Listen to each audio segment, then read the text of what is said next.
Joining me now is former Deputy Homeland Security Secretary Ken Cuccinelli. First, your reaction to Secretary Mayorkas' testimony today. What do you think? Well, it was like a video version of his long, defensive, and not very accurate statement that they put out yesterday. So I think we saw sort of a prefiguring of this. They're doing everything they can to not call it what it is, a crisis. And they're trying to avoid the fact, they're trying to blame the last administration, and they do it with a phrase along the lines of we're building a broken system, when in fact they came in and systematically removed virtually every program in place to stop and discourage illegal immigration. Even Mexico now is feeling overwhelmed by the Biden effect that this president has very intentionally put in place. And, you know, the Trump administration entered into a crisis. They had a crisis at the border. They realized that. We saw the caravans stop and slow down and stop as a result of the stay in Mexico policy, as a result of working more diligently on the walls, et cetera. I mean, so we saw it turn around. Do you see any sign that this administration is acting like there's a crisis going on and trying to respond to it? He talked about operational response. He's not talking about prevention. No, you know, what we all naturally think of as a bug, they see as a feature. They want hundreds of thousands of illegals to come into this country, and they plan to give them amnesty. I mean, that's the plan. And so when that's your plan, you don't use ICE to deport people back to their country. You don't tell them to stay home. You mouth meaningless phrases to the press in this country and don't give them photographic access to these facilities that are wildly overcrowded, including with more children than they have ever had in them before, which, of course, has always been a sensitive point because it's children.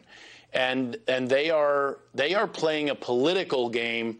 They are not actually implementing any policy of exercising immigration law in this country. Well, you just let out a truth bomb, which is essentially that they have no intention of sending people back, that they want millions of immigrants to stay here. To what end? Do you think that they're just hoping to get a permanent class of Democrat voters?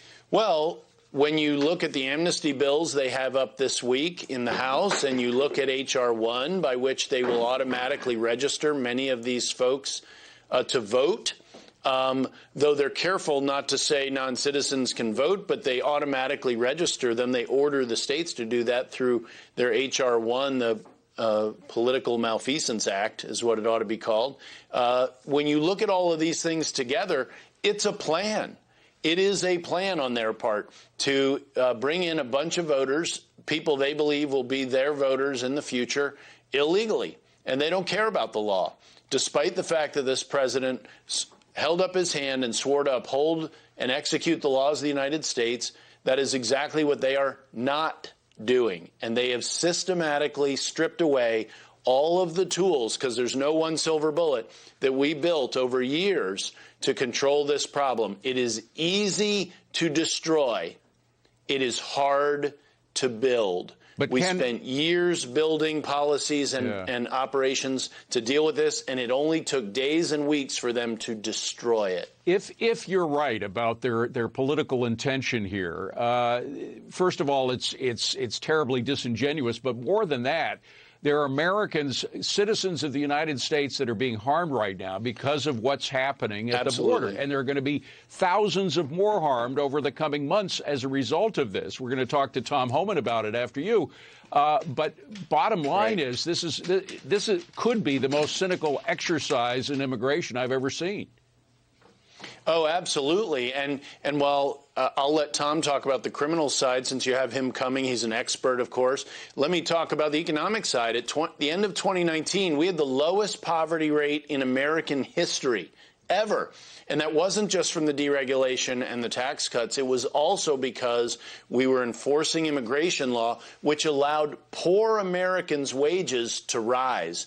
And one of the aspects of this Biden effect that is not being discussed is how it gives the economic shaft to American poor people. We're literally importing a whole bunch of illegal laborers who are going to work at the lowest end of the economic scale and depress poor people's wages. And that is a tragedy for Americans that are already here, that are our fellow citizens, who are our first responsibility to take care of. Ken Cuccinelli, who may be closer to the truth than just about anybody, either in the Democrat or Republican side, talking about this. Ken, thank you very much for being here. Appreciate it. Good to be with you. Thanks for watching the Heritage Foundation's YouTube channel. With more than 500,000 members, we are the nation's largest conservative research and education institution. We believe the principles and ideas of the American founding are worth conserving and renewing. Please help us further our mission by subscribing to this channel and sharing our videos with your family and friends.